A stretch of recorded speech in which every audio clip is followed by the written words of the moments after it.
ada satu perbuatan dosa yang pasti di dunia dirasakan. Apa itu? Durhaka pada orang tua. Orang yang durhaka pada orang tua, di dunia dia tetap dapat, di akhirat dapat sekali lagi. Itu janji Rasulullah SAW. Lama hidup banyak dirasa, jauh berjalan banyak dilihat, lama jadi ustadz banyak yang curhat. Maka tidak satu dua itu saya lihat dalam kehidupan. Hebat, rezeki banyak melimpah ruah, tapi jauh dari kebahagiaan.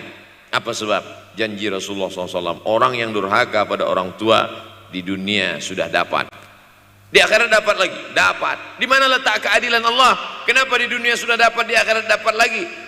Yang di dunia itu baru DP-nya, di akhirat baru kau rasakan cash-nya.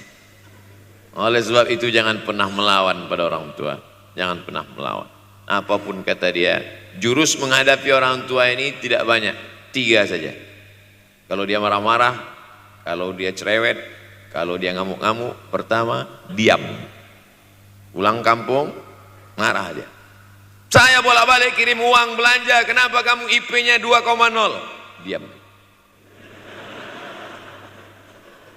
Yang kedua, diam. Yang ketiga, diam.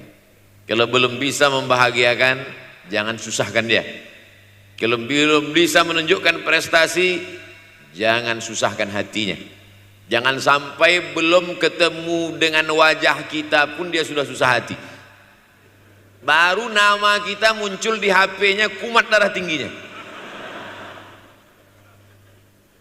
Bunyi handphone dia lihat nama kita di situ, langsung berubah detak jantungnya. Karena ternyata bukan nama kita di situ dia buat. Siapa? Troublemaker. Oleh sebab itu jangan susahkan orang tua. Saya tidak ujuk-ujuk langsung jadi ustadz. Saya sempat jadi mahasiswa terlama di dunia. Saya kuliah di Mesir tahun 1998 sampai 2002. 4 September 1998 menginjakkan kaki di Kairo. November pulang tahun 2002. Tidak pernah sekalipun saya menyusahkan orang tua saya. Tak pernah saya minta uang pada mereka. Sampai almarhumah emak saya bertanya, kau makan apa di sana? Makan nasi, saya bilang. Dari mana dapat uang? Beasiswa saya cukup, mak. 162 pon. 50 untuk makan, 50 untuk rumah, tinggal 62. 20 dibagi lagi untuk ongkos, 20 untuk buku, 20 disimpan, mana tahu demam sakit nggak ada uang. Sampai pulang. Sampai akhirnya dia kasih tanya, gimana caranya ngirim uang supaya nanti di akhirat kalau Allah bertanya, pernah nggak ngirim uang? Pernah. Ya, saya tak mau menyusahkan. Saya menganggap kalau nanti saya minta hatinya susah, kalau nanti saya banyak minta saya tak bisa balas, maka saya bukan berarti mengajak adik-adik tidak minta uang. Saya paham tak semuanya dapat beasiswa, artinya minta. Cuman kalau minta ya pulang nanti sampaikan ke orang tua, saya sudah dengar ceramah Ustaz Somad, maka saya tidak minta lagi, mah. Tidak. Tapi tolong dirapel setahun sekali aja. Kalau mau merasakan bagaimana sayang mereka, coba hilangkan sayangnya itu agak 1 bulan, 2 bulan, 3 bulan, itu baru terasa. Karena sifat manusia ini kalau sudah tidak ada baru terasa. Judul lagu Roma. Kalau dia masih ada di depan mata kita, masih dekat dengan kita, kita merasa dia biasa-biasa saja. Tapi kalau dia sudah tidak lagi ada, itu barulah. Oleh sebab itu coba kalau mau merasakan, kasih tahu dia, papa, mama, untuk biaya kuliah saya 1 semester ini tolong jangan kasih dulu. Saya mau jual koran dulu, saya mau kerja di Dorsmir dulu, saya mau kerja loper dulu, saya mau susah-susah dulu. Ketika saat kita tahu susahnya itu, tetes peluh keringat, air mata, di situlah baru kita tahu, oh ternyata perjuangan mereka ini luar biasa. Saya tidak bicara ceramah saja, tapi dalam kehidupan saya pribadi dulu saya laksanakan, saya pernah buat, saya pernah kerjakan. Tapi tidak saya rencanakan itu, saya harus begini, tidak. Memang bagian dari takdir hidup. Mungkin tidak minta uang itu karena jauh ke Mesir. Kalau seandainya dekat, sering juga minta. Nah, memang dikondisikan saya untuk terbang jauh ke Mesir, lalu kemudian setelah jauh itu tidak meminta, tapi kemudian setelah pulang berjumpa sempat bersama orang tua bulan Maret 2019 kemarin baru meninggal dunia ketika saya sedang ceramah di Madura, Pulau Madura, diundang oleh sahabat saya, kakak kelas di Mesir dulu, Dr. Fauzi Tijani. Dan pagi itu rencananya mau ziarah ke makam Kiai Khalil di Pulau Madura. Begitu mau ziarah langsung dapat SMS segera pulang karena orang tua meninggal dunia. Akhirnya saya langsung ke airport Surabaya dan langsung pulang.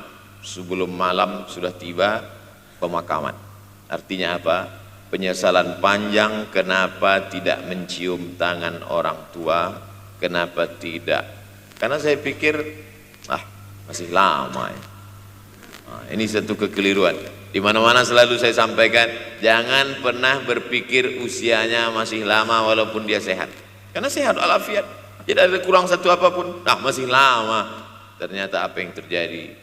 Berangkat hari Sabtu, hari Ahad tausiah, hari Senin pagi, tanpa sebab, tanpa penyakit.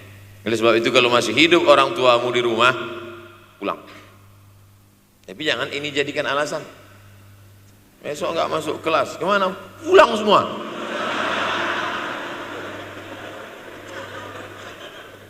Pulang sesuai dengan kondisi, situasi dan keadaan.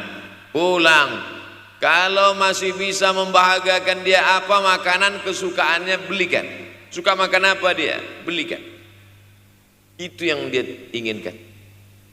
Andai kita gendong dia dari Yogyakarta berangkat ke kota Makkah, sampai di Makkah tawaf 7 putaran, dari Sofa ke Marwah, pulang lagi ke Jogja, belum tentu dapat membayar sekali teriakan dia saat mengeluarkan kita ke alam dunia. Jadi banyak orang terlalu membanggakan. Saya sudah banggakan dia Pak Ustaz, saya sudah bayarkan ONH-nya. Berapa? Baru DP-nya.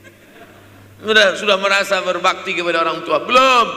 Makanya digunakan kata birrul walidain. Kenapa Allah tidak menggunakan kata husnul walidain? Hasan baik, jayyid baik, thayyib baik, khair baik. Tapi yang dipakai birrul walidain.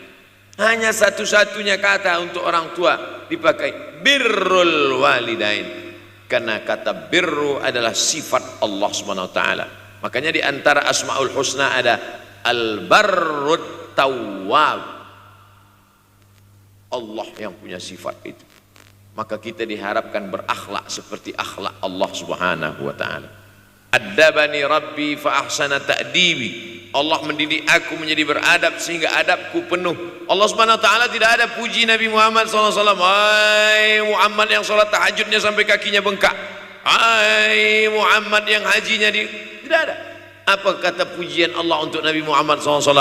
Wa innaka la'ala khuluqin azim. Akhlak agung dan mulia. Oleh sebab itu tak ada gunanya prestasi S1, S2, S3, postdoktoral, profesor kalau tidak berbakti kepada orang tua. Makanya orang tua itu levelnya langsung setelah Allah. Wa qadha rabbuka alla ta'budu illa iyyah. Langsung wa bil walidaini ihsana. Ihsan. Lihat lagi penggunaan kata ihsan dalam hadis Nabi. Jibril alaihissalam datang, rambutnya tidak berdebu, bajunya sangat putih bersih, tapi tidak ada orang yang kenal.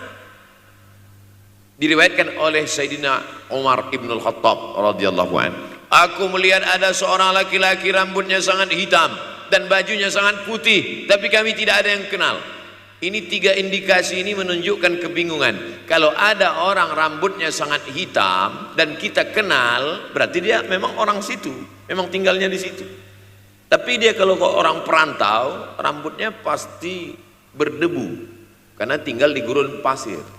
Sekarang kan banyak tuh anak-anak muda yang rambutnya berdebu. Itu berarti orang jauh, bukan orang Jogja.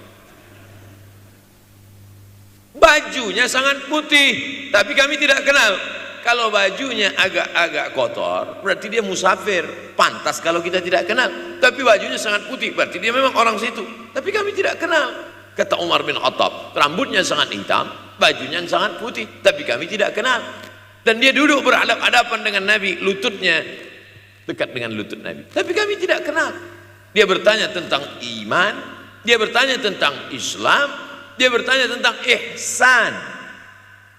Setelah selesai baru Nabi bertanya, Umar, ya, kamu tahu siapa tadi yang datang bertanya tentang iman, Islam dan ihsan itu? Tidak. Jibril yu'allimukum dinakum. Tadi yang datang itu adalah Jibril alaihissalam. Orang selevel Umar bin Khattab tidak kenal Jibril. Ada orang Indonesia baru ketemu Jibril.